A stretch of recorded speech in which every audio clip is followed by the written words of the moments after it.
ফিরে এলাম বিরতির পর। সাংসদ শতাব্দী রায় তিনি ভর্ৎসনা করেছেন তৃণমূল কাউন্সিলরদের। তার যেটা অভিযোগ, তিনি ভর্ৎসনা করার সময় যেটা বলেছেন তা হলো যে লোকসভা বা বিধানসভা ভোটে কেউ পরিশ্রম করেন না। আর কি বলেছেন জানবো। আমাদের সঙ্গে রয়েছেন আমাদের প্রতিনিধি ঋতুভাস চট্টোপাধ্যায়, তার কাছ থেকে। ঋতুভাস, শতাব্দী রায় ভর্ৎসনা করে কাউন্সিলরদের আর কি বললেন? হ্যাঁ, একদমই। দেখো, এই যে দুবরাজপুর পৌরসভা এলাকা এবং এই যে দুবরাজপুর বিধানসভা, এই এলাকায় কিন্তু দুবরাজপুর পৌরসভা নির্বাচনের ফল ভালো হলেও, অর্থাৎ দুবরাজপুর পৌরসভা কিন্তু তৃণমূলের হাতেই রয়েছে। কিন্তু এই যে 21-এর বিধানসভা নির্বাচন, সেই বিধানসভা নির্বাচনে কিন্তু দুবরাজপুর বিধানসভা বীরভূম জেলার মধ্যে একমাত্র বিধানসভা যেটি কিন্তু তৃণমূলের হাতছাড়া হয়। এছাড়াও এই দুবরাজপুর যে এলাকা, এখানে কিন্তু লোকসভা নির্বাচনেও ফল খারাপ হয়েছিল। আর তাই নিয়েই কার্যত ক্ষোভ প্রকাশ করেছেন দুবরাজপুর পৌরসভার কাউন্সিলরদের প্রতি আজকে শতাব্দী রায়।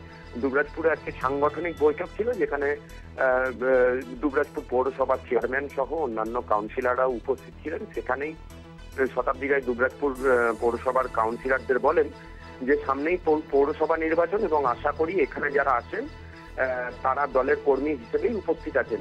এখানে মহিলার সংখ্যা অনেক বেশি এবং তারা যদি তার এবং তার পরিবারের দুটো করে ভোট অন্তত সংগঠিত করতে পারেন, তাহলে লোকসভা এবং বিধানসভা ভোটে যে ফলাফল হয়েছে সেটা অনেকটা পরিবর্তন হবে। আর এরপরেই কার্যত কাউন্সিলরদেরকে ভর্ৎসনা করেন তিনি, যদিও তিনি বলেছেন এটা ভর্ৎসনা নয়, এটা বাস্তব মাত্র।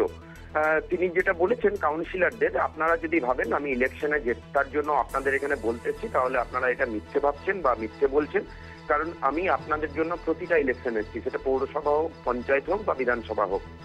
প্রতিটা কাউন্সিলর এবং এই যে দুবরাজপুরে লোকসভা বা বিধানসভায় ফল খারাপ হওয়ার কারণ হিসেবে শতাব্দী রায় যেটা বলছেন, এর মূলত যেটা কারণ, যখন আপনাদেরকে নির্বাচনের সময় অর্থাৎ পৌরসভা নির্বাচনের সময় জিজ্ঞাসা করা হয় আপনি এলাকার বাড়িগুলিতে গেছেন কিনা, তখন আপনারা বলেন যে হ্যাঁ 3বার ঘোরা হয়ে গেছে দিদি, তারপরে এই 4র্থবার যাব।